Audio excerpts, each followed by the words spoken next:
আমি বীর মুক্তিযোদ্ধা। আপনারা অবশ্যই আমাকে একটি করে ভোট দিবেন। দিবেন কিনা বলেন?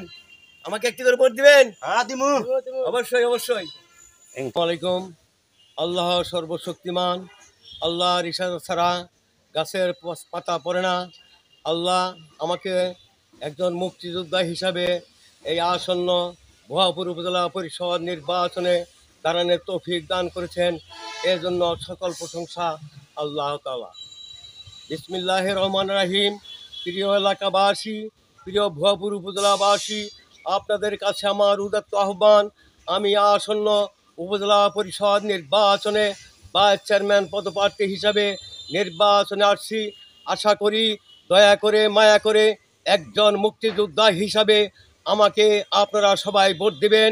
আপনারা জানেন 1971 সনে পাকিস্তানি দস্যু বাহিনীর বিরুদ্ধে মরণপণ লড়াই করে বীর বেশে এই দেশে ফিরে এসেছি।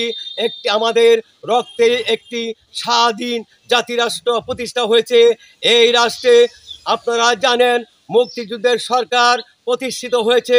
আজকে আমাদের বাংলাদেশ আধুনিক ডিজিটাল বাংলাদেশের উপায়ন হয়েছে। আগামীতে স্মার্ট বাংলাদেশ প্রতিষ্ঠা হবে। এই জন্য চাই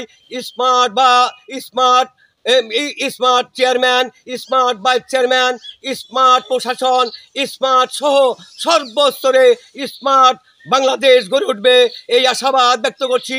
আমি নির্বাচিত হতে পারলে আপনারা জানেন এই এলাকার যে সমস্ত রাস্তাঘাট নির্মাণ হয় না সেগুলো নির্মাণ করা হবে। এবং আপনারা জানেন স্কুল কলেজ মসজিদ মাদ্রাসা যেগুলা সংস্কার হয় নাই, যেগুলা নির্মিত হয় নাই, সেগুলা নির্মিত হবে। আপনারা জানেন চর এলাকার মানুষের, নদী শিক্ষিত মানুষের একটি বড় সমস্যা, সেগুলো হলো ভূমির সমস্যা। আপনারা জানেন ভূমির জটিলতার কারণের জন্য নানাভাবে ভূমিদস্যুরা এই ভূমিকে গ্রাস করে ডিসারের মাধ্যমে, আপনারা জানেন যারা জমিনের মালিক তারা জমি পায় না। এই ভূমি ব্যবস্থার আমল সংস্কার সাধনের জন্য, ভূমি সমস্যার সমাধানের জন্য আমরা এই পরিষদে আলাপ আলোচনা করব। প্রকৃত ভূমিহীন পরিচিত মানুষ যাতে জমি পায় তার বিধি ব্যবস্থা আমরা করব।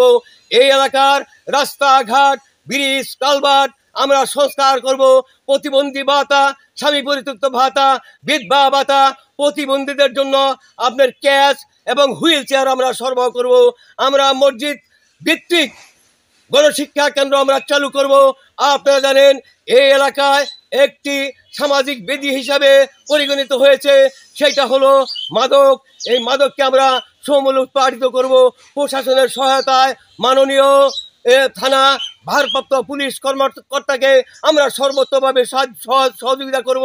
আজকে আমাদের ভুয়াপুর উপজেলা প্রশাসনে 18 জন কর্মকর্তা কর্মচারী আছে। তারা সত্যিকারের মেধাবী এবং তারা সুন্দর। তারা এই উপজেলাকে সত্যিকার ভাবে গড়ে তুলবে। আমরা তাদের সাথে সমন্বয় করে তাদেরকে আমরা দিক নির্দেশনা দেব এবং তাদের মেধা এবং যোগ্যতা ভিত্তিতে আমরা একটি আদর্শ উপজেলা, একটি মডেল উপজেলা হিসাবে আমরা গড়ে তুলব। তাই আগামী দিনে আশা করি আপনারা দয়া করে মায়া করে আমাকে একটি করে ভোট দিবেন। কোনো মুক্তিযোদ্ধা আজ পর্যন্ত এই এলাকায় নির্বাচনে ভাইস চেয়ারম্যান আসে নাই, আমি একাই মুক্তিযোদ্ধা এসেছি। আপনারা জানেন ভুয়াপুরে 6 শতাধিক মুক্তিযোদ্ধা আছে। সকলের পরিবার পরিজনের কাছে আমার উদাত্ত আহ্বান, মুক্তিযোদ্ধার নাতি নাতিনী সহ আত্মীয় স্বজন সকলের কাছে আমার আশা, সকলের কাছে আমার ভরসা। আশা করি মুক্তিযুদ্ধের চেতনা বাস্তবায়নের জন্য, আমরা সুখী সমৃদ্ধিশালী সোনার বাংলা প্রতিষ্ঠার জন্য অবশ্যই আমাকে আপনারা একটি করে ভোট দিয়ে নির্বাচিত করবেন। বাসীর কাছে আমার উদাত্ত আহ্বান, মুক্তিযোদ্ধা আমার সাথে আছে, তারা আমাকে ভোট দিবে। 600 মুক্তিযোদ্ধা সবাই যদি এক ব্যক্তিকে একটি করে ভোট সংগ্রহ করে 600 ভোট হলো। আর যদি একজনে 100 করে ভোট সংগ্রহ করে তাহলে কতটি ভোট হবে? তাহলে আমি মুক্তিযোদ্ধা হিসাবে সকল মানুষের কাছে আমার উদাত্ত আহ্বান, স্বাধীনতার সংগ্রামে আমি অংশগ্রহণ করে আমি এই জাতির কাছে আমি ঋণ পাই। অবশ্যই আমাকে একটি করে ভোট দিয়ে আপনার ঋণ পরিশোধ করবেন। আমি রক্ত ঝরেছি, ফুলদার পাড়া গুলিবিদ্ধ হয়ে আহত হয়েছি, সেখানে আমার বাদশা ভাই মৃত্যু হয়েছে, আরো মুক্তিযোদ্ধার মৃত্যু হয়েছে। কাজে আপনারা জানেন এই জাতির জন্য আমি রক্ত ঝরেছি। লাল ছবিদের পতাকা আজকে পথ করে উঠছে। মুক্তিযোদ্ধাকে অবশ্যই আপনারা উপজেলা পরিষদে বসাবেন।